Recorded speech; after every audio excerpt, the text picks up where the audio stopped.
Il me plaît d'abord d'exprimer ma satisfaction suite au lancement ce matin de la campagne de distribution des intrants au profit des producteurs.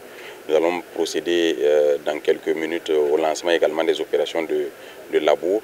Cela s'inscrit dans le cadre de l'orientation qui a été donnée par leurs excellences, le camarade capitaine Ibrahim Traoré et le camarade Premier ministre, visant à mettre à temps à disposition les intrants au profit des producteurs.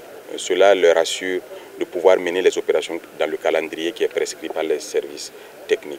C'est donc dans ce cadre-là que nous sommes là ce matin dans le Kénédougou pour procéder au lancement de l'opération de distribution des intrants au profit des producteurs.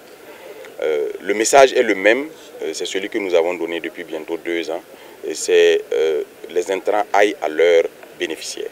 C'est ça qui est le premier message, parce que nous avons constaté et nous nous sommes battus contre des pratiques qui avaient la peau dure dans notre pays ces 2 dernières années. Heureusement, aujourd'hui, le message est bien passé et nous avons moins de dénonciations liées au détournement des intrants des producteurs.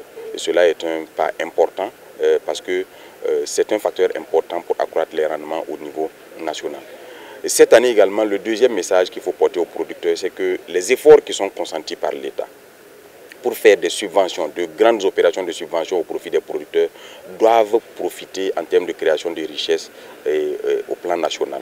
C'est très important parce que les efforts qui sont consentis pour mettre à disposition ces plus de 70 000 tonnes d'engrais subventionnés sont énormes. Et lorsque l'impact sur le prix des produits, des denrées de première nécessité à la sortie de la campagne n'est pas ressenti, cela constitue un manque à gagner important pour notre économie.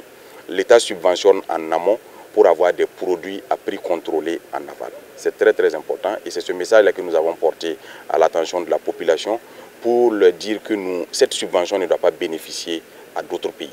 Cette subvention doit bénéficier à notre économie et elle doit bénéficier à nos populations. Du reste, l'État a bien vu en reformant la SONAGES pour lui donner les capacités opérationnelles et lui donner le cadre institutionnel favorable à ce qu'il puisse jouer ce rôle.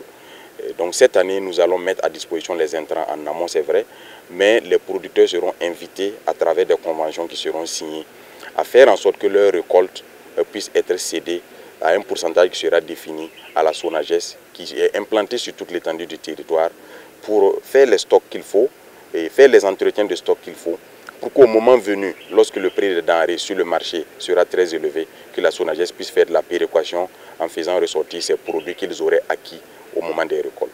C'est très important parce que cela garantit un certain équilibre des prix tout au long de l'année. Nous avons observé l'année passée les spéculations qui ont pu se faire sur les produits. Nous avons également observé les saisies qui ont été opérées sur des stocks qui étaient en train d'être sortis de notre territoire. Et c'est important d'expliquer aux producteurs que cela ne s'inscrit pas dans la vision de son Excellence, le camarade capitaine Ibrahim Traoré. Parce que cette vision est que notre richesse puisse profiter d'abord à notre pays. Et donc quand nous subventionnons en amont, c'est pour qu'à la sortie, cela puisse bénéficier à l'ensemble de la population burkinabé parce que tout le monde n'est pas producteur. Le prix des denrées dans le marché doit être assez bas pour permettre à l'ensemble des Burkinabés de pouvoir s'en procurer.